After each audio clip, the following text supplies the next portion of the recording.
प्रणाम सब गोटे के।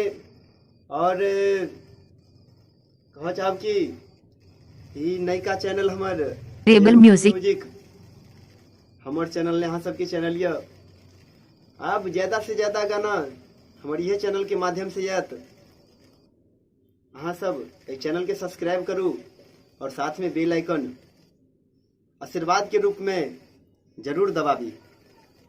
बाय। Rebel music present.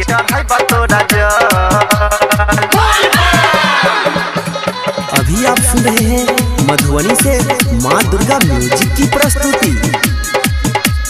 देवाघर के मेला में लभर हेरेला,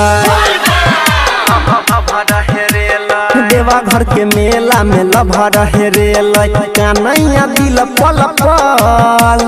देवाघर के मेला में लभर हेरेला, कन्हैया दिल पल पल। हमर सोना ने उठाबैया कल, बाबा कैसे के चढ़ैबा तोरा जल।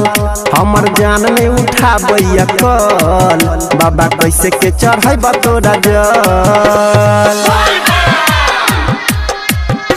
डीजे गणेश राज साहुरा खान।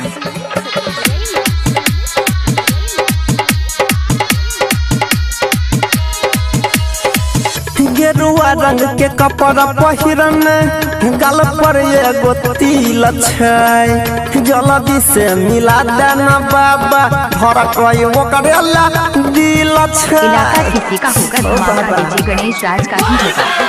गेरुआ रंग के कपड़ा पहिरन, गाल पर एगो तिल छै, जल्दी से मिला देना बाबा, धर कई ओकरेला दिल छै। फोन करी त स्विच ऑफ बताबै।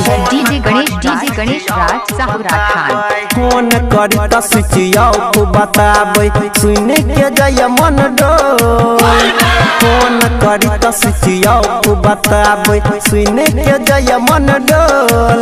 हमर जान नहीं उठाबै छकल, बाबा कैसे के चढ़ैबा तोरा जल।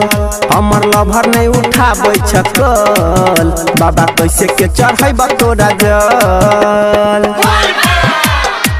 अभी आप सुन रहे हैं मधुबनी से माँ दुर्गा म्यूजिक की प्रस्तुति। डीजे गणेश राज साहुरा खान। चलो उठा के देवा घर अलिया, दोनों गोटे साथ हो। भीड़ एतेक रहे जे भोला छूट गेलै हाथ हो। इलाका किसी का होगा धमाका डीजे गणेश राज का ही होगा। चलो उठा के देवा घर अलिया, दोनों गोटे साथ हो। भीड़ एतेक रहे जे भोला छूट गेलै हाथ हो। यादव अनिल के बढ़ गेलै परेशानी। डीजे गणेश राज साहुरा खान। राइटर पंकज देवेंद्र के बढ़ले परेशानी, वेट करी नहीं करे मिस कॉल। यादित्य देवेंद्र के बढ़ले परेशानी, वेट करी नहीं करे मिस कॉल। हमर जान नहीं उठाबै छकल, बाबा कैसे के चढ़ैबा तोरा जल। हमर सोना नहीं उठाबै छकल, बाबा कैसे के चढ़ैबा तोरा जल। डीजे गणेश राज साहुरा खान।